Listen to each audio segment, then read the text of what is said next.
Position to dive down the inside, but Trulli's going to cover it.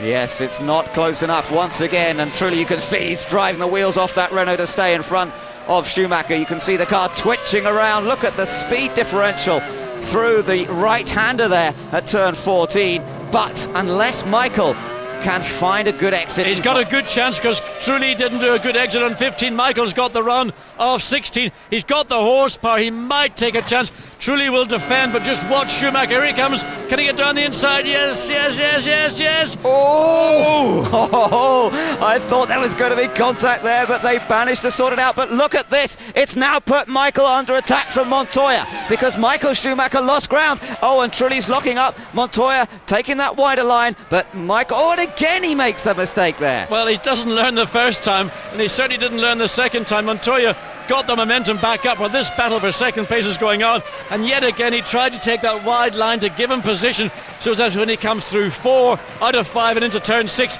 he could be in position to challenge. Here's the view head on. Schumacher thinking, will I, oh no, he just cuts me off.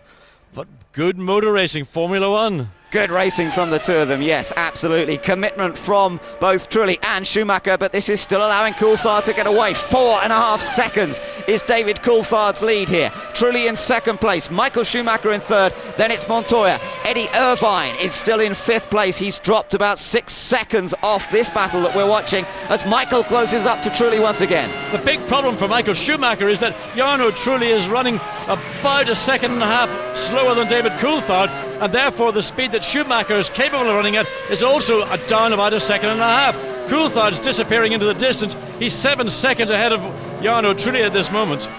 Now here we go through these last two corners. Trulli's a bit more cautious this time, gets on the power earlier. Look at the lead that David Coulthard has as we look back up that start-finish straight. And Michael Schumacher not close enough on this time to try and take a dive down the inside. He's going to have to pressure Trulli, particularly through 4. Oh, Trulli's lost it. Trulli's spun. Michael's through. It's all over for Jarno Trulli. The back of the car's damaged. Now Montoya comes down once again looking for that outside line. Can he wait? Can he be patient? Wow, what an amazing race we're watching in the early stages. Trulli's car. Safety car's got to come out, I'm sure. Yeah, surely we'll see the safety car coming out. Oh, Montoya! Oh, how much wider do you want to go? He was almost on the grass there completely with that car, but he managed to hold it together, and this is great racing, but cool. Now, that is interesting. They've gone past before they get to the line and all that. I wonder how that one's going to work out. Montoya! Montoya attacking to the outside. Go past. He's passed him under brakes. Can he get round the corner? He did. What an unbelievable overtake by the Colombian Montoya. I mean, stuck it on Michael Schumacher big time. Wow, what a restart. Coulthard off on the grass. Montoya takes Schumacher, and now these two are at battle once again. And the Michelin tyre certainly working well under those conditions as Montoya gets past Michael Schumacher, gets through the first two corners, and now is going to try and pull away from the Ferrari. And what of David Coulthard? He's stuck behind the two Jaguars. Let's look again and see. Coming into turn 15, he locks up that inside front wheel. Suddenly he can't slow the car down.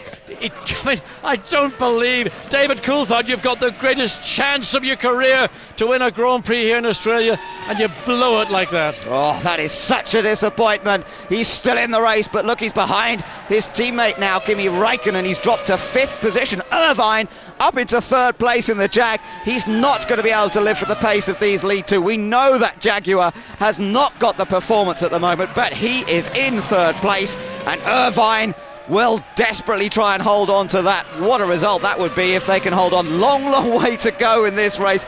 Only the 11 laps been completed so far, and what drama we've seen. And we've got the battle that everyone's been talking about on the lead up to this season, Montoya versus Michael Schumacher. And, I mean, what an unbelievable pass. Montoya did get a better run off turn 16. There's a little over 1 second and a bit between them. Here we can see again, what a brilliant bit of overtaking by Montoya. Michael Schumacher went to the inside, blocked, but Montoya's still on the gas when Michael's off it. He locks up a brake. Look at Goodness, there's so much going on. Sato keeping out of the way of that one. Only just. That given Michael Schumacher a chance to close up to Montoya there, and he right under the rear wing of Montoya as they come out of that last corner onto start-finish straight. Can he do anything? Look at the acceleration. Important to see. Well, BMW there certainly seem to have the edge. They've got a superior top speed. This is one of the, what's the fact, it's the quickest part of the racetrack. The cars in qualifying were doing something like 300 and, well, in the case of Ralf Schumacher, 310. Montoya was doing 309. Michael Schumacher was only doing 306. So at that part of the track, the advantage clearly lies with the Williams. But Ferrari, running probably more downforce, is able to close up in the corner. He's got more corner grip. Look at that fantastic view that we have access to right over the rear wing of Montoya's car, looking back at Michael Schumacher, and this is what it's all about. The two top drivers battling wheel to wheel, as we've seen already in this race, and Schumacher is not being dropped at all by Montoya. But interestingly, the quickest car on the circuit right now is the man that threw the lead away in turn 15, and that's David Coulthard, making amends for that appalling error. Well, let's see what he can do by the end of this race. His teammate Kimi Raikkonen is in third place, Coulthard himself in fourth, Irvine in fifth, De La Rosa sixth. The way of Fenton, but in doing so he's compromising. But look, Michael Schumacher trying to position himself to get a run off turn 16 to do what Montoya did to Schumacher. Schumacher's looking to repay that present, but he's not got enough momentum. Now, on the power once again, it should be the BMW, although look at this, he picked up a bit of a toe here, having a little look down the inside, but not close enough. John, what we saw last year, I wonder if that's coming in. The Michelin tyre often worked very well initially, went through a little bit of a patch where it wasn't so quick, and then came in again. I wonder if we're going to see that happen this season. Well, I think also what's occurring is that because they've now run a number of laps, we're into lap, there's 40 or 44 laps remaining at 58, the tyre temperature has built up. It's now operating probably in its operating zone, and that's giving Montoya that little bit of extra grip that he may not have had, but also it's preventing Michael Schumacher getting a good run on Montoya, particularly coming onto pit straight. He's hurting in terms of top speed. He is quicker in other parts of the circuit. The split times are marginally favouring Schumacher one part, but benefiting Montoya in another part. These two guys are absolutely on the limit. You can see by the amount of road they're using, flicking up the grass here, there and everywhere, coming up towards turns 11 and 12. Fast left, followed by the right, and again over the curb on the exit. Not quite on the grass that time, but very close to it. Montoya having to keep an eye on his mirror. This is our view back from the race leader's car, looking straight back at four times world champion Michael Schumacher, who does not like to be beaten. And this is where Schumacher really can get the job done. He was quick here in practice and qualifying. He closes down to Montoya. Again, he's got to get himself into a position. Montoya is holding the throttle. Schumacher can get on it more heavily, and that's where he has got some advantage. But look, the straight line speed of that BMW Williams is just sufficient to keep Michael Schumacher out of contact. He moves into the inside now. There might be a little bit less grip on the inside. Oh, it's getting close again. It's a good chance. Schumacher again positioning himself now, coming down into turn 3 on the outside of the corner that's upcoming. He's got to be careful. He knows what happened to Montoya. He ran wide twice there in opening laps. Oh, this is fantastic. This is like a Formula Ford race, let alone a Formula 1 race. They're wheel to wheel all the time, and the tension down there in the pit lane. Patrick Head watching his man in control of this race at the moment, but look behind. Kimi Raikkonen is joining in this battle. He's been quietly getting on with the work. There is David Coulthard trying to make up ground. I mean, what is going through this man's head? He must be absolutely, completely mad with himself for allowing himself to be suckered into locking up a brake and losing 4 places. Those Ferrari guys look very calm, don't they? I don't know quite how they can feel that calm with this going on up front.